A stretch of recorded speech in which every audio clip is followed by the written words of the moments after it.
Welcome to the Cami Podcast, a journey toward conscious leadership. I'm Isabel Churchill, and I'm here to explore what it means to lead with purpose and integrity. Inspired by Kami, the Japanese idea of the spirit within everything, we'll uncover how to lead from your true self in business and life. Let's explore what this podcast is all about. Welcome to the Cami Podcast. I'm Isabel Churchill, your host.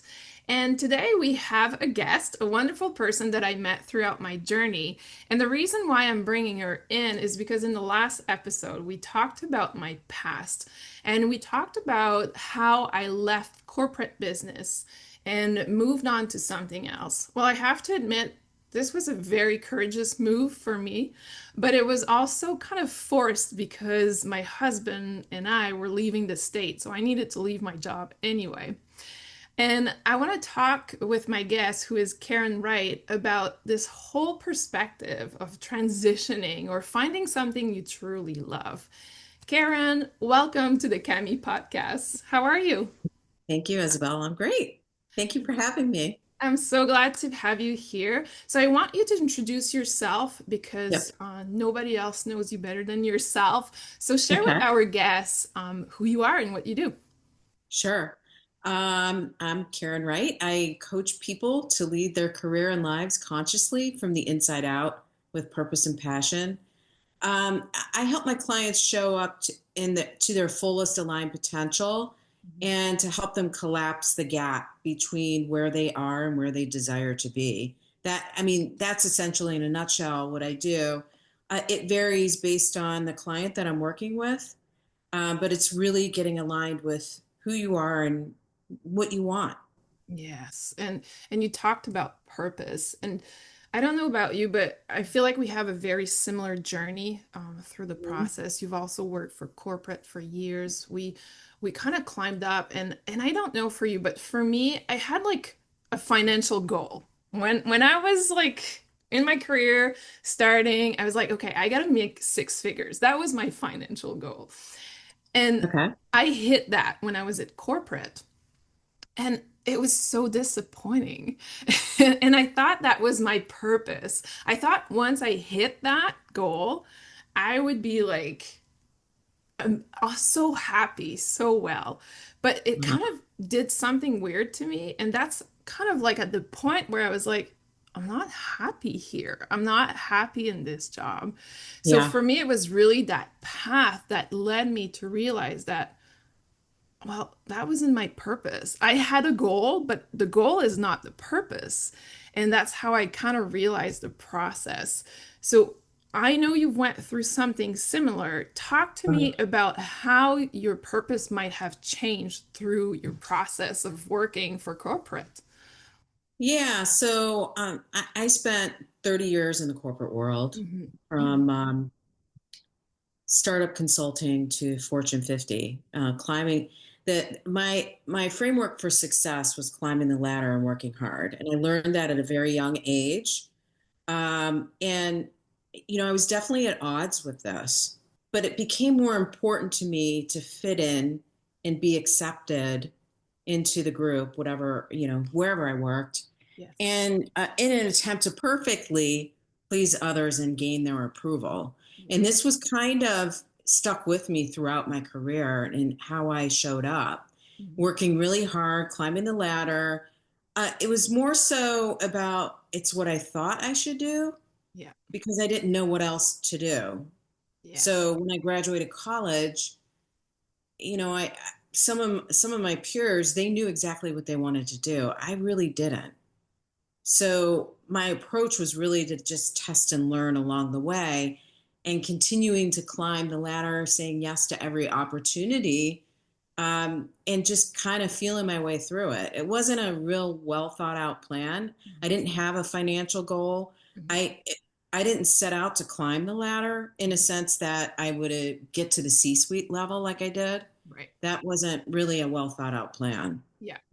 Well, I'm sure you see that with your clients, right? Like they Oh have yeah. this, like you said, like they have this perspective of what is success, and then all of a sudden you hit that and you're like, wait a minute, that's not success. And you could say the same thing for me. My goal was also my perspective of success is people who make six figures. Like that's successful career.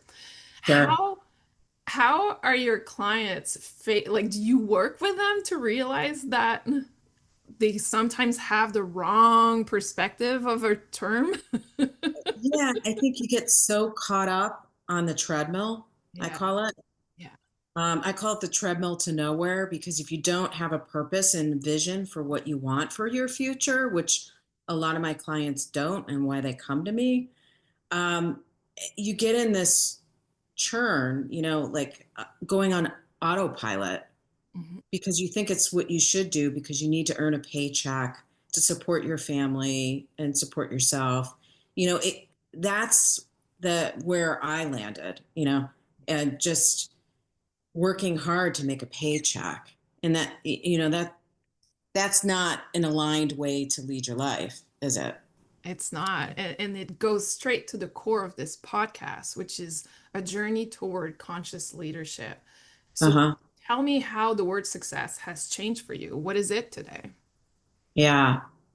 So it's interesting you say that because I said my in the beginning of my career, and actually it was before that, in childhood, climbing the ladder in school, Mhm, mhm.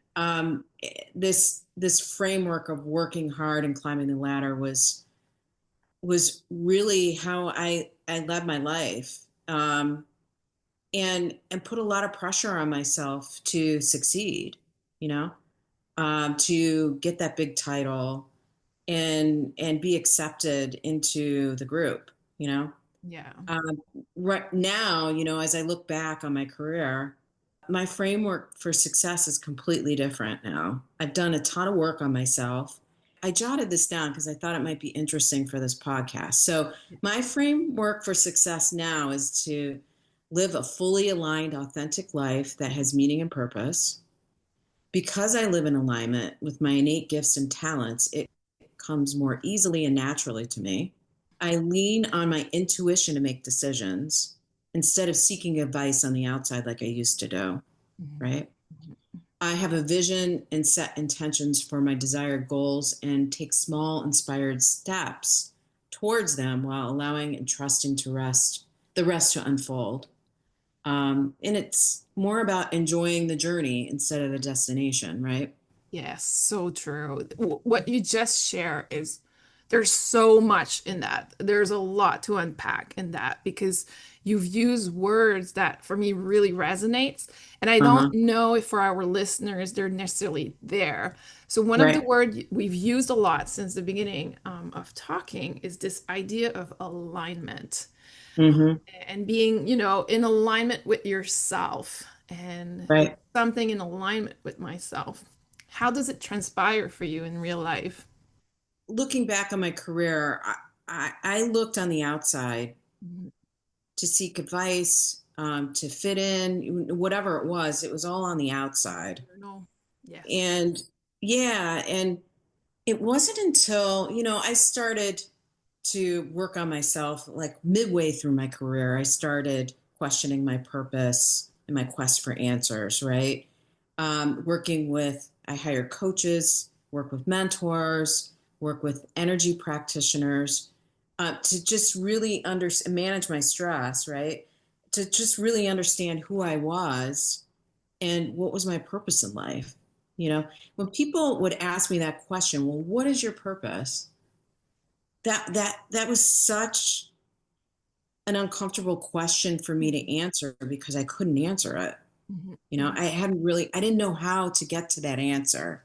And it wasn't until I saw this quote that said, when you follow your passions, you lead to your purpose, right? And then it just totally clicked for me. It wasn't this daunting question to try to figure out. It's like, okay, what are my passions? And I started to unpack that. That makes so much sense. I feel like a lot of us, like you said, we're on auto mode. Like a lot of Yeah, people are in the corporate. We've been told that, and you and I, and I'm not going to do a psychoanalysis here, but you and I have siblings. So when you have right. siblings, you tend to have competitive, like competition within the family Sure. too. Who's going to do better? Who's going to So there's this whole perspective of we're built really to go up that ladder, but we don't even know what the destination is true. Like, where are we going? Right.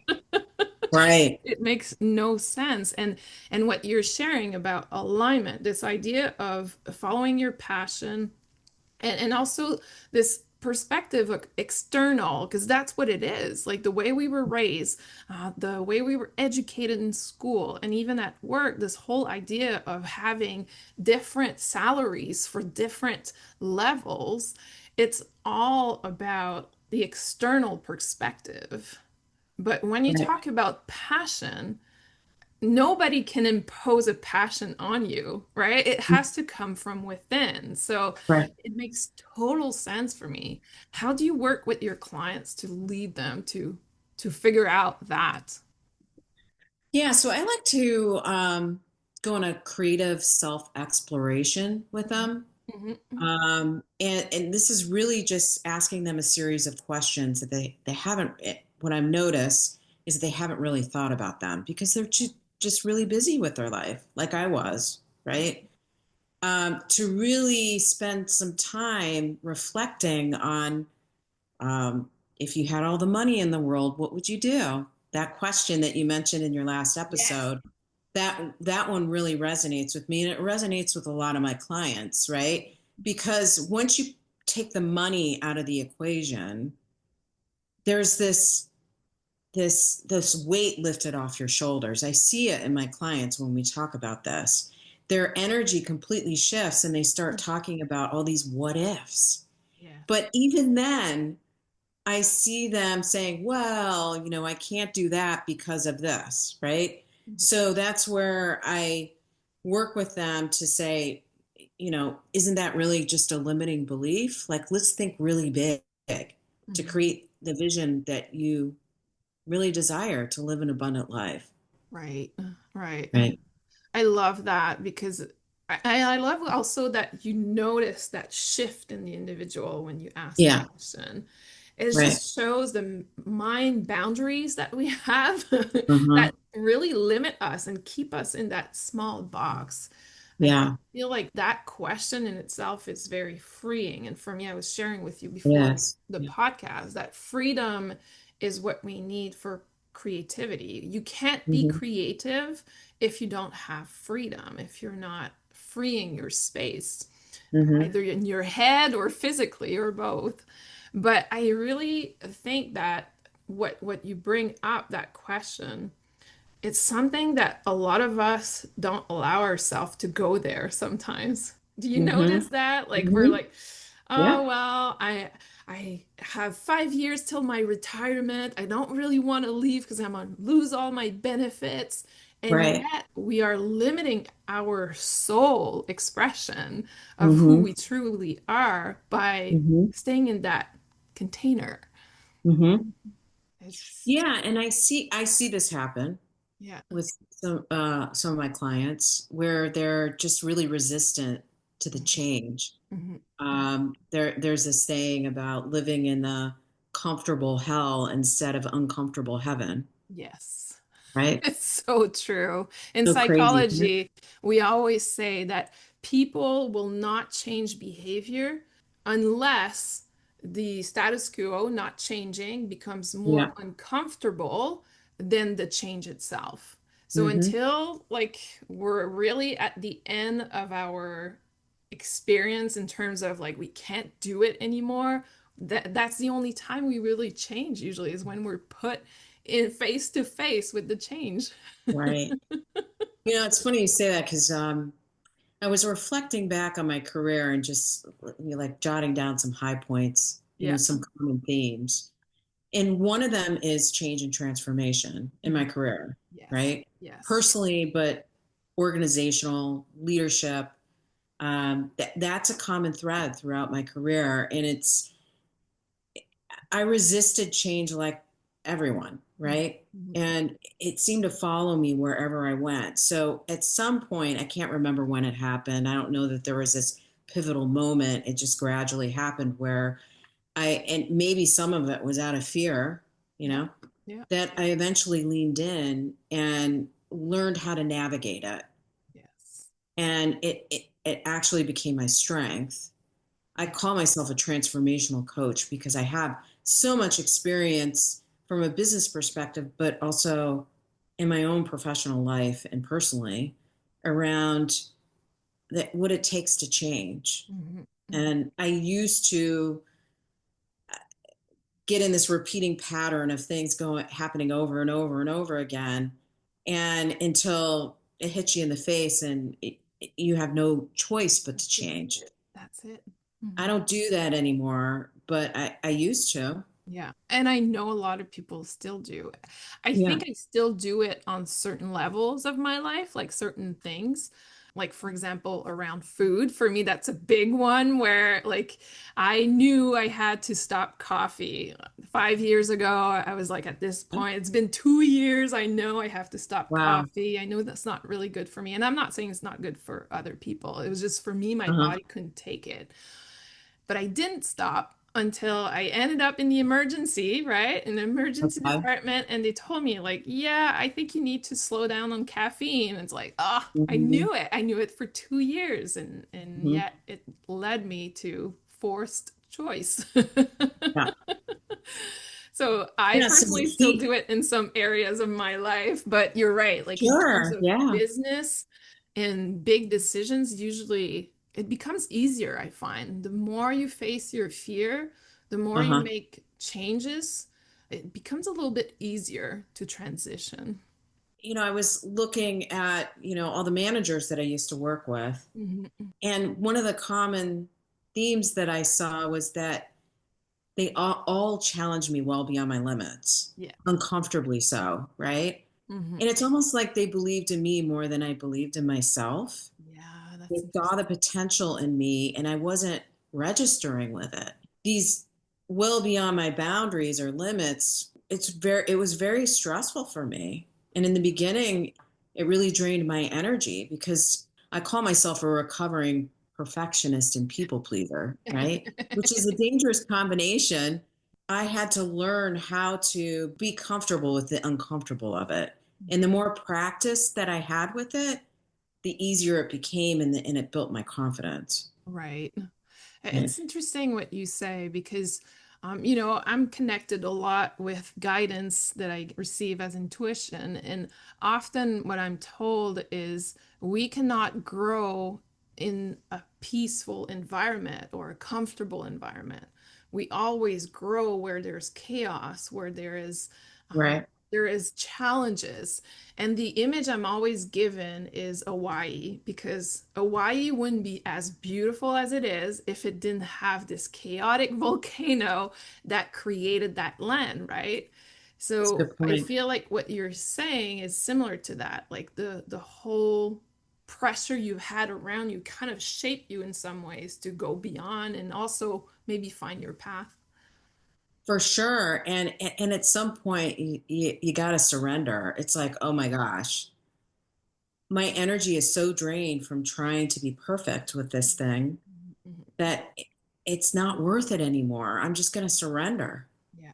and allow it to flow however it's supposed to go. I'm going to have my Reiki teacher as a guest a little bit later in this podcast.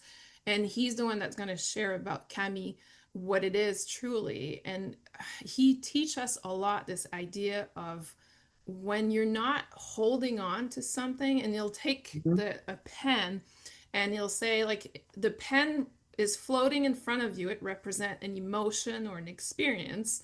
It's Yeah, floating in front of you, so when you're reacting, you're contracting and you're holding on to it and you're grasping that pen, that emotion, that experience, and you're keeping it. And that's how we create trauma. That's why we create all those experiences that stay inside the body. And then sure. we bring them back later in life. But he says that when you're surrendering, when you're into that spaciousness, he calls it spaciousness, it just flows through. So whatever emotion is coming in, you're observing it. Oh, that's interesting. I'm not happy with this, but I'm going to let it flow. Or, Yeah. oh, my colleague just gave me this snarky comment. That's okay. It's just gonna flow. I'm not gonna grab it. I'm not gonna grab it Uh-huh. and starting a story of how my colleague is this and that and this and that. So Uh-huh. it makes me think of that, what you're saying. Yeah. Came to that point where it was, I can't do this anymore. Like I can't grab everything that is floating in front of me. Yeah. There was at one point in my career, my anxiety was through the roof, the amount of stress that I was putting on myself. Yeah. I hired an anxiety coach, and one of the things she taught me, and I share this with my clients too, because it happens quite a bit where people are in fight or flight like all the time and stressed out. I ask them, when you think of a time when you were in a stressful moment, and once you capture that story or that vision of when you were in the stressful moment, where do you feel it first in your body? Hmm. For me, it's in my shoulders. Yeah. It tensed. Um, right? Tense my shoulders. And then I would get in this stressful situation where I would just continue to work at my computer instead of stepping away and trying to self regulate. I would just keep going. And then eventually it would travel to my gut and I get this gut wrenching pain. And by then it's too late. Like my fight or flight is in full force. Right. And this resonates with a lot of my clients. So, like, where do you feel it first? And everyone has a different story. Some feel it in their head, in their chest. And I ask them to say, okay, you feel this. Can you be the observer of this? And okay, it's starting to develop in my body. That's my cue to step away and do whatever it is that's going to help you self regulate. I teach heart brain coherence, which is breath work with a positive feeling state. I mean, you could do EFT, emotional freedom technique. You could go for a walk. Right. Just take some breaths. Whatever works for my client that they can use in the moment to help self regulate and get out of the fight or flight. Yeah, I love that because I always teach people that for me, emotions is the communication between the physical body and the mind. So if you're able to stop the physical body from communicating something or continuing the communication of anxiety to the mind will not grasp to a story from past experience. And I feel like Yeah. what you're sharing with us is that it really blocks that communication. Yeah. And the body is just creating this reaction because Hmm. it feels threatened. So by you stepping out, you're giving what the body need. And I think it's Yeah. beautiful. It's Yeah. actually very respectful of our physical body. So when I have a client that gets on a call with me Yeah. and sometimes they'll relive the story with me, Mhm. right? So they share the story with me so that they can get some resolution on it, get some support with it. And I can literally see their body change physically. Their shoulders tense, whatever it is, I can see it. And just supporting them through like some just deep breathing, Yeah. it just relaxes your nervous system in such a way that you can think more clearly, because when you're in fight or flight you can't think clearly. And with the breath, you're teaching the body that there's no danger. And that's the thing. I think you say shallow breather, like we breathe from the Shallow. chest Yeah. up. Yeah. So it's that type of breathing is what activate the fight or flight constantly. Yeah. So when you're running, when you're stressed, like that's where we breathe. But we've learned Hmm. to breathe there a lot. So the Hmm. breath is just telling the physical body there's no danger and breathe from the belly. Like that is amazing. Yeah. So does your client put it in practice? Have you had feedback from them? Yeah. Yeah. I mean, I have them do it live with me in session Yeah, that's so they perfect. can practice, Mhm. and think back to, let's come up with a list of tools so you have them at the ready, whatever you feel like doing. There are sometimes breath work's not for me. I got to go out for a walk and get in the sun. So, I have different self regulation tools that I use, and I just lean on which one I feel is resonant for me in the moment. I think it's interesting that we're talking about that because I'm thinking about my path. I'm Uh-huh. thinking about what I've shared in the last episode, the challenges, the depression. I went through a mindfulness course. Like there were definite things that were taught to me to regulate my physical body. But now that I'm in alignment with my purpose, my passion, I rarely have those emotions. I'm just realizing, I don't Well, that's have pretty cool. anxiety anymore. I don't. So I'm wondering for you, have you noticed a shift in that experience in your life? Like, have you noticed that those experience of anxiety, you actually hired a coach? So it means it was pretty Sure. Yeah. self-limiting for you. Do Yeah. you feel it kind of shifted since you left the corporate world? Oh, yeah. I mean, it definitely has, but it was a process. Mm, Leaving the corporate world, I was scared to death. It was all that I knew. I'm single yeah. and I have to support myself, right? Yeah. And I had this really comfortable monthly paycheck that I got, and I was at odds with, do I stay where I'm at or do I follow my passion? Mhm. And it just kept getting louder and louder and louder that it's time for you to go off and really follow your passion. So after 30 years, I took a leap of faith, made a decision that I'm going to leave the corporate world. But I thought I had 5 years to do it. So I hired myself a coach, Yeah. this well thought out plan that I had. When I made the decision and I started to take inspired action on it, my plan turned out to be a year instead of 5 years. Wow. So then I went through this whole process. Oh my gosh, I wasn't expecting it to happen so soon. I'm not ready. And this was all during the pandemic. Yes. So I left at the height of the pandemic and I thought, oh my gosh, what did I just do? Had I known that I was going to be leaving my corporate environment, see, I made this decision before the pandemic even happened, Right. right? So, had I known that the pandemic was going to come, I totally would not have left my corporate job, Right. right? Isn't it So, it incredible? all happened in divine timing Yes.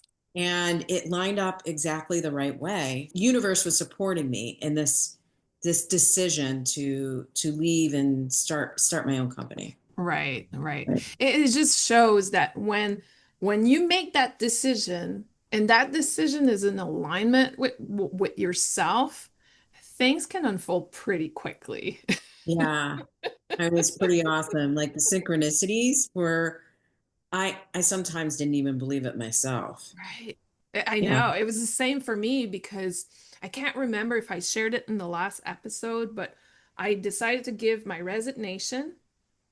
And within those 3 months of, because we had to give 3 months in the hospital world, and within those 3 months, something that I wrote 2 years before was published. So Hmm. everything kind of fell in place for me to launch my business. So I think it's fascinating when we make that decision, when we say, I'm not a religious person, but I have religious people around me. And I think there's an Yeah. expression that if you help yourself, God will help you, or something like that. And Yeah. it's true. And you can put it the universe. If you help yourself, the universe will help you. And it's Yeah. really how I've noticed for a lot of people, when you make that decision and that Hmm. decision is in alignment, it can flow really fast. I'm not saying it's easy though. There's nothing No, easy no, about it. not at There's all. so much fear. So much fear. One of the best advice I had from my spiritual teacher was fear will always be there. Just do it with fear. Yeah. Was it true for you too? Um, well, when I made the decision, it Uh-huh. took me a while to make the decision. Oh my gosh, am I really going to do this? Yeah. I don't even know how this is going to, I've never I've been a consultant before, but I've never built my own company. I'm like, oh my gosh, am I really going to do this? But there was something inside of me that it wasn't a, it was more so for me an exciting fear than a dread kind of fear. There's Mm. a difference, and I explain this to my clients that if you feel like you're dreading this, then maybe it's not the right decision to leave Yeah. or make a change in within your company even. It's when there's that passion inside of you, that excitement. Yes. It's a scary excitement, not a fearful excitement. It's hard to differentiate though, because I'm a person that is future oriented. I was always told that there's people that are past oriented, that think from the past, or Yeah. all the memories are from the past, and others that it's the future. And the future oriented, it's the fear of what if, what if, what if, What what if. else? Yeah. And I feel for me, it's hard to differentiate is I'm terrified. I have that fear. Am I afraid of the decision or I'm just afraid of what's next?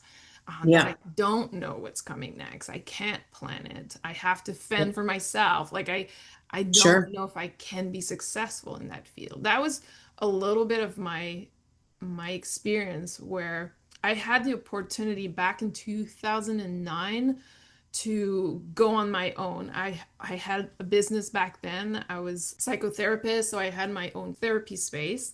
And I was also a dance teacher. So I had those two business. And on top of that, I had a full-time job with government.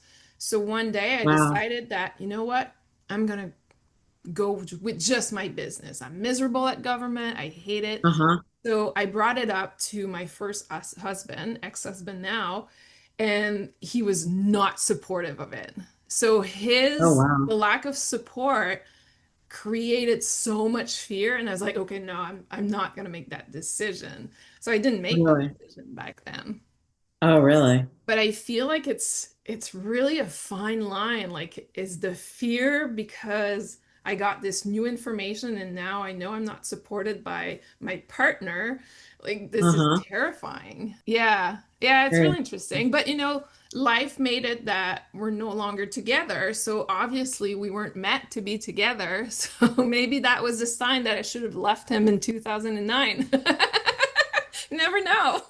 never know. Everything happens for a reason, even Right. if we don't know why it's happening or No. it has you perceive it as bad. Yeah, that's There's it. always a silver lining. That's it. There's never a good or bad. For me, when I look back at all the bad events in my life, I can honestly say that they were all redirection, all opportunities Right. to get better, to have a better life. And it worked. It's been working. I mean, I wouldn't be here right now. I wouldn't be doing what I love right now. Sure. I mean, I Yeah. have a really interesting story that I thought might be relevant for this podcast, Yeah. and it's about decision making with your intuition. Early on in my career, I started my career in advertising. So I'm originally from Ohio. Mhm. I moved out to New Jersey, New York metropolitan area, right out of college. I was scared to death, but I did it, and I'm so glad I did. Yeah. Right. So I'm working for this advertising agency, and it was, I don't know, my memory's not great because this was a long time ago, but I think I was a year into working at this advertising agency, and a new job opportunity presented itself to work at another ad agency on the Coca-Cola account. And Mhm. that was like a really big deal back then. And like I said, I would look for advice on the outside instead of following my own, right? So the people that I sought advice from said, "Oh my gosh, you're crazy if you don't take this job. This Mhm. is like the dream job of a lifetime, right?" Yeah. So, but I was at odds. So I went for the interviews and stuff, and there was something inside of me that didn't feel right about it, but I couldn't put my finger on it. Right. No Back then logical I was just reasoning. not as evolved as I am now in following my intuition, right? And I was at odds with this. I'm like, I don't know if I want to take this, but everyone's saying it's such a great job. How could I not? So I talked myself into this and I said, well, the manager I'm going to be reporting to, I really like her and I'm excited for that. So it is, after all, the Coca-Cola account. So how can I not take this opportunity to advance my career? So I take it, and I walk in on my first day into my boss's office, and she sits me down, she greets me, And she says, "Today is my last day." Oh And my I'm like, "What? Today's your last day?" I was like, "Oh my gosh, what did I just get into?" And at the time, I thought this is the worst decision I ever made. course. It was tough, but it was one of the most pivotal moments in my career because it led me on a completely different timeline Interesting. in my career. And I started to question if I was going to go back to school to become a teacher. Wow. So completely, I went to school for business, right? Yeah. As I reflect back on that, I'm like, wow, what would I have done now? Well, I would have leaned into that intuition Hmm. Hmm. Hmm. to really understand, is this really the right move for me, Right. not for everyone else?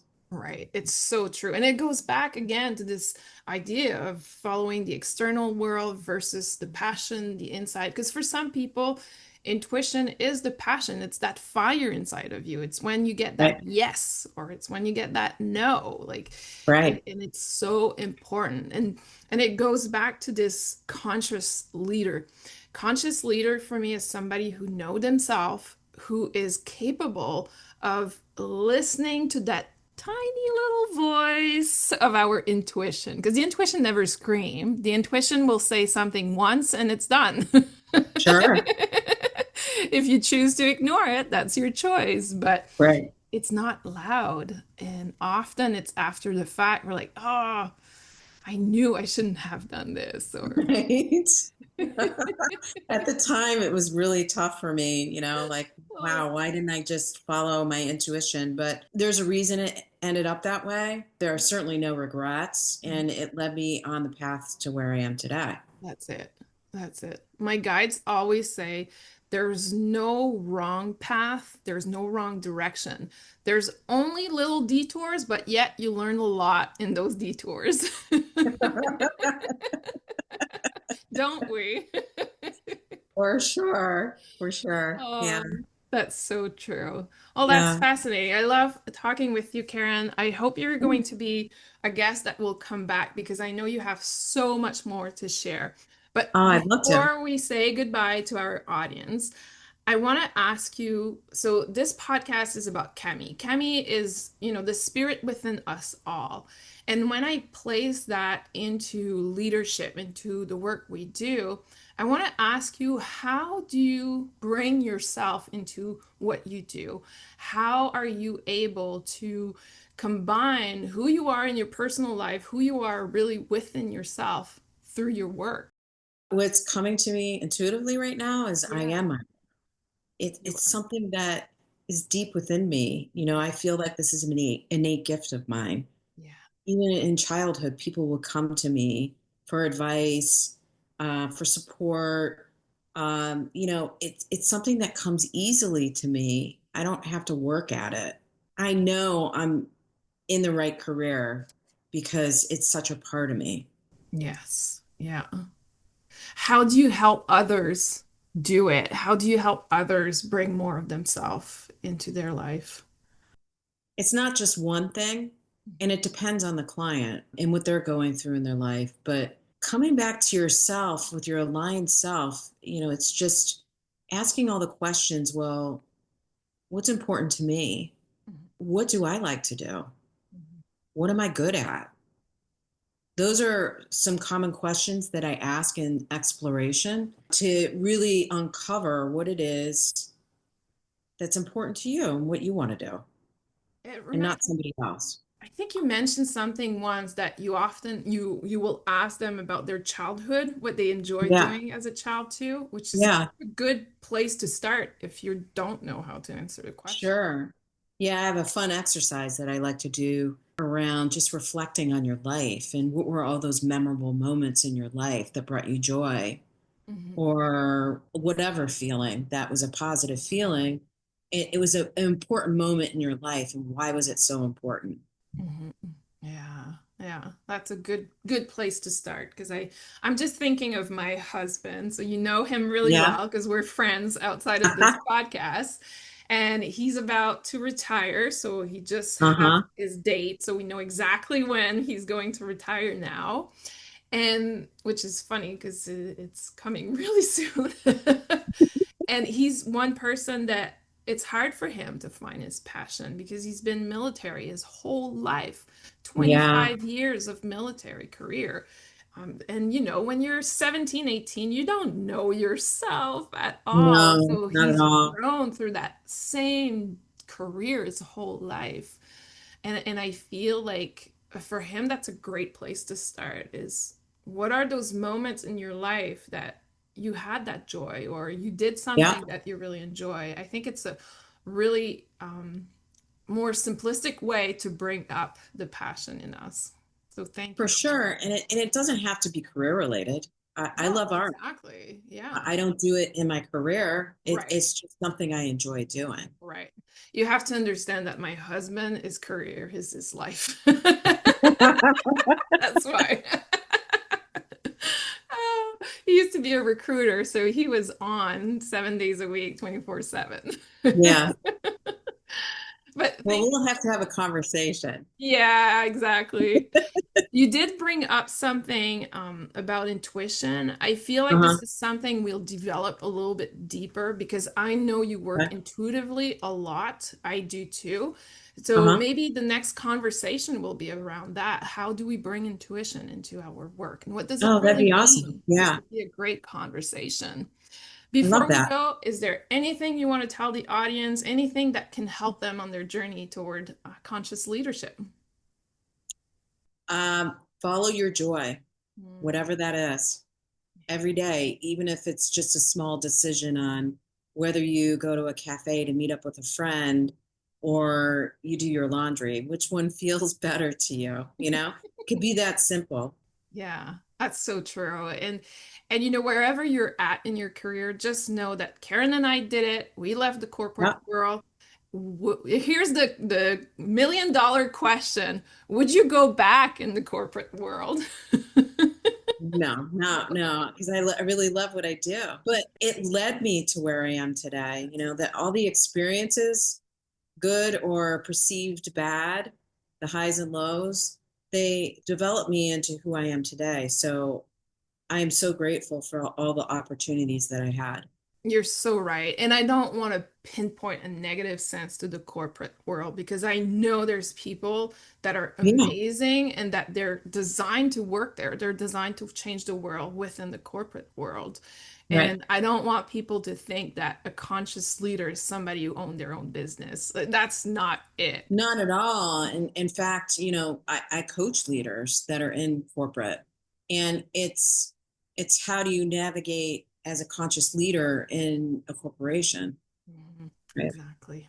Yes. It's basically being yourself Yeah, at work and not doing that division of at home or at work. It reminds me right. of Severance. I don't know if anyone has watched that show, but you have your Oh, outie and your innie, and it's the idea that you divide your brain so that when you're in your personal life, you have no idea what you do in your work life and vice uh-huh, versa.